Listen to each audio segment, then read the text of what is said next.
Okay, so today we got the GPS unit for the FTX-1 radio. It says that we just need to plug it in into the port. Here is the actual GPS. Sorry, I'm trying to do two things at once. So if we go and move this over here, we go to the side of the radio. I have the Optima, not the field version. You see there that second from the bottom is GPS. So we unclip this over here. Try to do this with one hand, it's not really good. Alright. Then let's see if we can just get it to go there. And then there you go. There you go, you hear the click. There's a little tap on the back so it will keep it straight with this vent that is in the back of the radio. All right, so let's see what happens now when we turn the radio on. I haven't tried this before, so we need to turn the power on, so let's turn power on. Okay. After the firmware upgrade, the radio doesn't turn on when you turn the power. It used to do that before. Now you actually have to press the button to get it to work. And as I expected, I do not see the GPS icon coming up. Alright, so let me see what we have to do to get this GPS enabled on the menus. Okay. I think that we got it now. According to the manual, we go here to the menu, operational settings, go all the way to the end to options, and you see what it says GPS on. Select that, multifunction knob. Click on that, turn it on, and that should do it. So let's go and see now what we get on the main screen. And yes, we are blinking on the GPS symbol, and let's see what happens if it gets a location or not. Let me just lower the volume here for a second. Also, let's just go to one. I don't have any antenna connected, so that's why you get no signal right now. I will repeat this with the antenna. I'm just trying to see if we get a lock inside the room, which I'll try using my 7100 GPS. And you can see somewhere in here, you can see the cable from a unit that is behind this radio here. Let's see if I can scoot it up so you can take a look at it. Yeah, right there. That is the 7100 external GPS that I got for that radio. I'm not sure that if we're gonna get a lock inside the room, but we're just gonna let it do its thing, and we'll get back to you if we get a lock. Okay, so we are back, and as you can see, I'm on FTA frequency, and you can hear the digital mode just happening. And if you look on the top center of the screen, you can actually see the GPS locked. Not sure what happened. This time really locked in about 3 minutes inside the room. So you can see the GPS model here.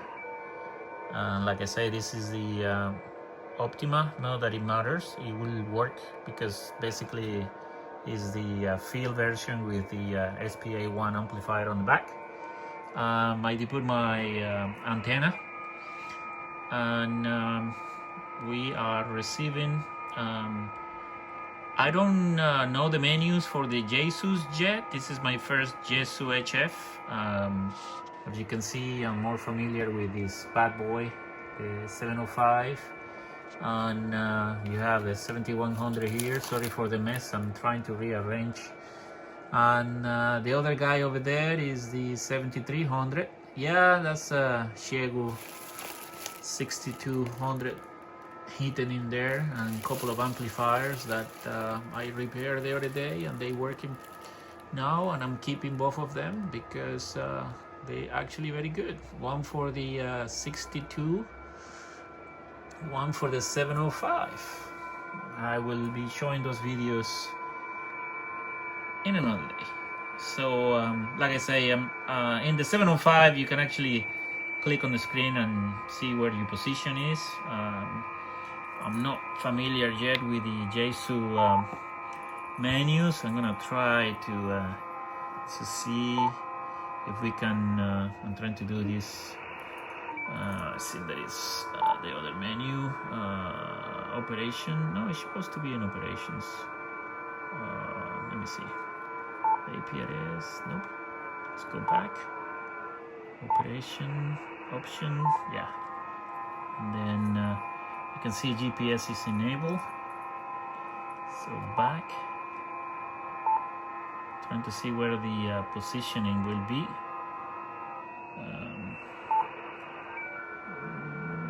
My position. There you go. All right. There you go. So it doesn't show the position here. I don't know if we have a display just like in the ICOM radios where you can actually see your number of satellites, etc. In the meantime, we will keep checking. Right now there are issues with the APRS and it's not working as expected. Therefore, even with the GPS module, we will not be able to work out beacon the APRS. So more to come. Thank you, everybody.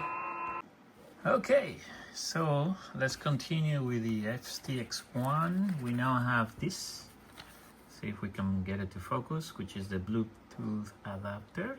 And if we open this guy up, we see that we have, let's see what we have here. Sorry about this. I'm trying to open this for the first time too. Alright, so that's the adapter. This is a double stick tape. I don't know why we need it, but I'm sure that we will see soon. Alright, so if we look at the manual, there is actually a section in the manual that show you how to install it. I'm trying to give. All right, let me get a better light here. There you go. There it is. Okay. All right, so you can see here that's it's a little lip. Let's try to use this tool to pry it out without breaking it. There you go. It comes in, and there it is. That's a little cover. Okay. Now we need to install this. Okay. Now to do that, like I say, there is a double-sided tape. So let's see if we can get to zoom in here. All right. I'm gonna move this a little bit back. There you go. And then we focus right there. Okay.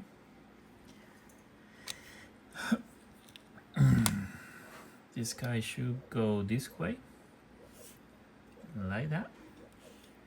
But we need this. So, if I'm not mistaken, this should go like that. Okay. So let's take a look at the manual. So just to make sure that we are assuming the correct things. Okay, sorry about the noise. I have a 3D printer here and it's doing some task. So as you can see here, the double-sided tape goes into the left-hand side of the adapter, and if we look at the you can see there the actual top side, right? And that's how it will go. So let's go back to the other table to do this. Okay, back to this table. So we are going to prepare the Bluetooth device. So the first thing that we're gonna do, let me just try to put it on this side, right, is I should take a photo of that. All right, so let's just capture on video. Hopefully you can read that. Yes, you can. All right, let's get it closer to the camera here. There you go. So we need to grab this double-sided tape. Sorry, I don't have a top-side camera yet. I mean, I do, I just haven't rigged it up. Right. We grab this and we place it right here. Right, that should be okay. Okay. Let's just feed it without removing the other side of the tape. Right. Looks like that's gonna work. Okay. So let's see if we can do this right. Let's get more light to the right place.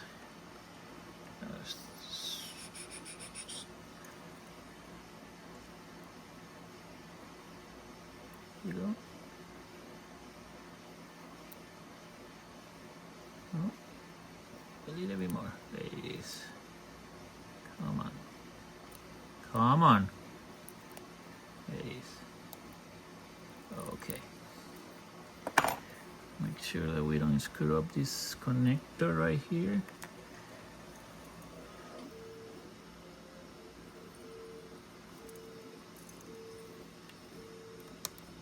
Alright, I actually hear click. Not sure if the microphone got it, but look like we are in business. So this goes first. This is the bottom, but it has a clip. So we're gonna put the top side first on an angle, and hopefully you can hear the click. There you go. And that completes the installation of the Bluetooth. I have already charged the battery. We're gonna save this. We're basically gonna put it back into this bag, fold it, and put it back into the original box, because you know we are hams and we don't throw things away.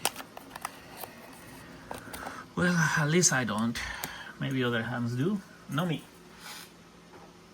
Right, so let's get a better angle here. We just, okay, now this one is annoying the screen. That's probably better. Sorry for all the commotion here. We power up the radio. Have the GPS blinking. I'm not sure why, because the GPS is not connected. So let's just connect the GPS. All right, GPS is now connected. Well, since we have to move back to where I have the antenna, which is this guy over here, you can see that it's actually connected to the SPA-1, what makes my kit the Optima. So I'm going to click here, pull up this tab, and move forward. It's kind of hard to handle it, at least for me, with my left hand. So sorry for all this.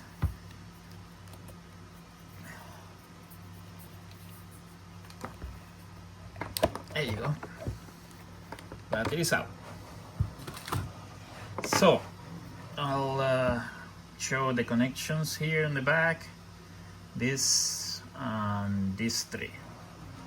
I find out that the DIN 10 is usually the one that gives me more trouble, so I tend to connect that one first, since it's the one in the bottom. So I landed up and boom, done. Then I go with the speaker power, and then you have this adapter here. It just goes like that, and then you feed all these cables back into that slot. YAESU, thank you, but again, it is an easy process. I don't know, I just wish that it was easier. All right, ready? Satisfying click, sort of. I know that there is some reflection in the screen, and those are the legs that the Optima have with them, so I don't have anything else on the bottom. Maybe we can trick it with something. What we can do, well, we can have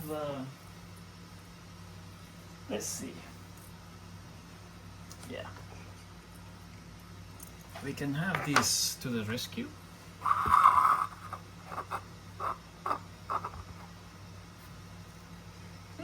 Maybe better. All right, so we're gonna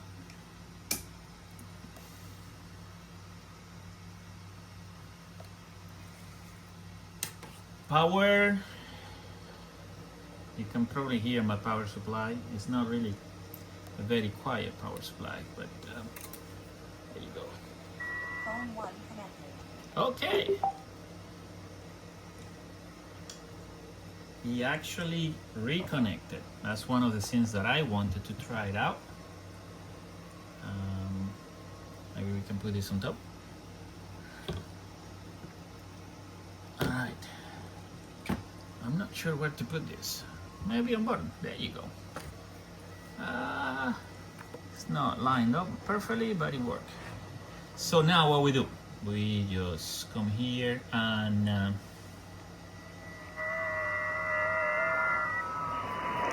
listen to some FTA activity. Hopefully you notice the difference between that coming from the speakers. It should be quieter because I moved the Bluetooth speaker away.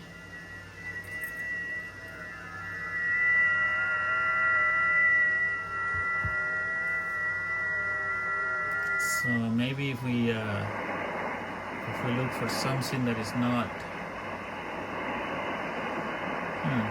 well, you know, it's 20 meters at night, so not quite. There you go. Reading on it, you can see it had a little bit of funny look to it. You know, the feather wasn't coming together. It had a little bit of warpage at the end of it. I'm gonna say something though. With regards to radio operation, this speaker doesn't really cut it. The YAESU speakers that are coming from the head, to me, are way better. So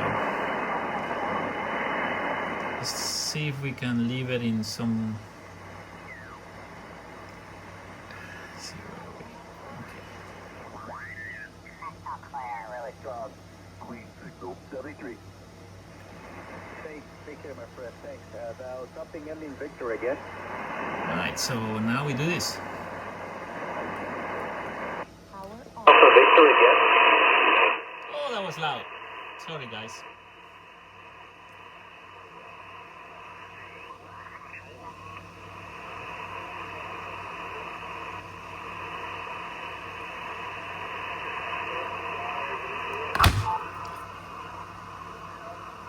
That wasn't good.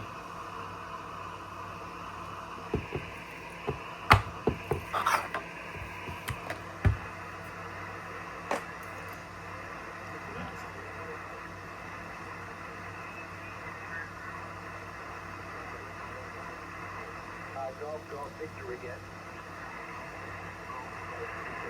1-8, golf Victor. Good morning, 59 plus. You can see the volume on this side. Some people complain like if you have to move it too much, but what it is, if you move it fast, it moves faster, and if you do it very slow, it really takes forever to move that volume. All that you have to do is just grab the volume or the signal knob here, right, and just give it a fast, just spin it faster, right, and it works on both, right. So even if you have the other one over here, you see.